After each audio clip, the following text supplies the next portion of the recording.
종교와 신앙을 구별할 줄만 알아도 세상은 이렇게 혼란스럽지 않을 것입니다. 종교는 우리의 가치 있는 삶을 위해 꼭 필요한 것이지만 신앙은 힘 있는 자들이 인간의 약점을 이용해 만들어낸 헛구입니다.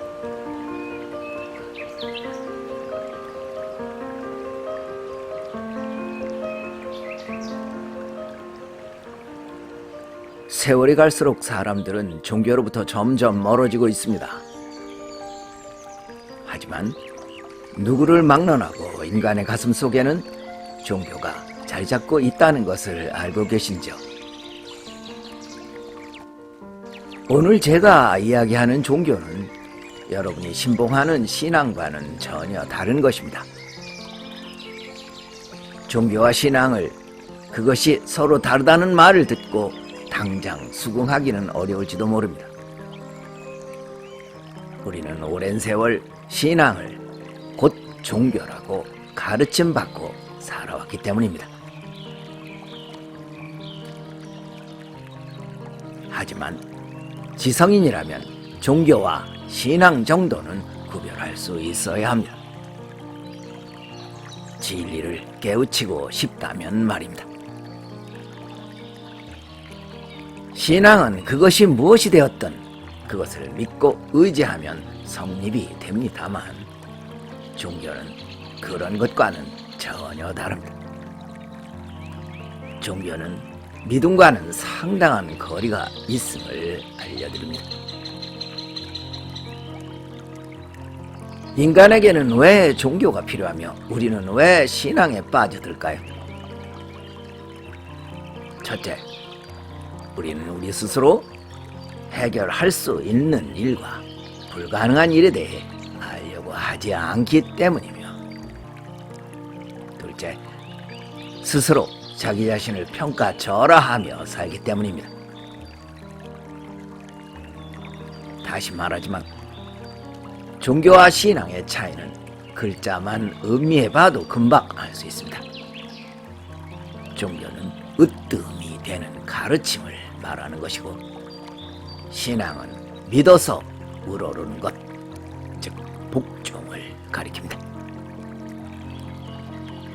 세상에는 종교라는 이름을 도용하는 신앙이 너무나 많습니다. 그런 것을 가리켜 사이비 종교라고 합니다. 인간들은 신을 만들고 그것에 온갖 일들을 부탁합니다. 자기가 누군지 그것을 모르고 살기 때문입니다. 인간이 신을 만든 데는 크게 두 가지 이유가 있습니다. 하나는 일어나는 천재지변이 우리들 능력으로는 해결할 수가 없었고, 다른 하나는 무엇이 되었든 나무나 바위 혹은 짐승이나 추상적인 헛것 등등을 신이라고 생각하고 그것에 기도하면 원하는 일이 이루어진다고 믿고 싶었기 때문입니다. 사람들은 자기가 누군지 알려 하지 않습니다. 바로 그 무지 때문에 세상은 욕심과 반목 그리고 집착과 다툼으로 가득하며 거기서 생겨나는 것이 신앙입니다.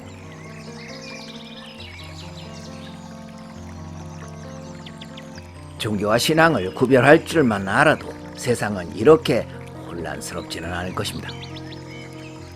종교는 우리의 가치 있는 삶을 위해 꼭 필요한 것이지만 신앙은 힘 있는 자들이 인간의 약점을 이용해 만들어낸 허구입니다. 옛부터 통치자들은 신앙을 이용해서 국민들을 통치했습니다. 역사 초기에는 더욱 그러했습니다. 조선의 단군은 제사장을 겸직했으며 중세 사제들은 왕 위에 군림했습니다. 하지만 종교는 다릅니다. 종교란 그 앞에 엎드려 죄를 고하고 그 앞에 재물을 갖다 바치는 용도가 아닙니다. 종교는 인간의 정체성을 위해서 꼭 필요한 요소입니다. 깨달음을 위해서 종교에 대한 이해가 꼭 필요합니다. 우리가 종교를 으뜸으로 삼고 서로 나누며 살면 전쟁 같은 것은 일어나지 않습니다. 우리의 지성이 스스로 어찌 살아야 할지 길을 알려주기 때문입니다. 종교와 신앙만 구별해도 우리는 지금보다 훨씬 행복해질 것입니다. 저는 그렇게 생각합니다. 민정함이었습니다.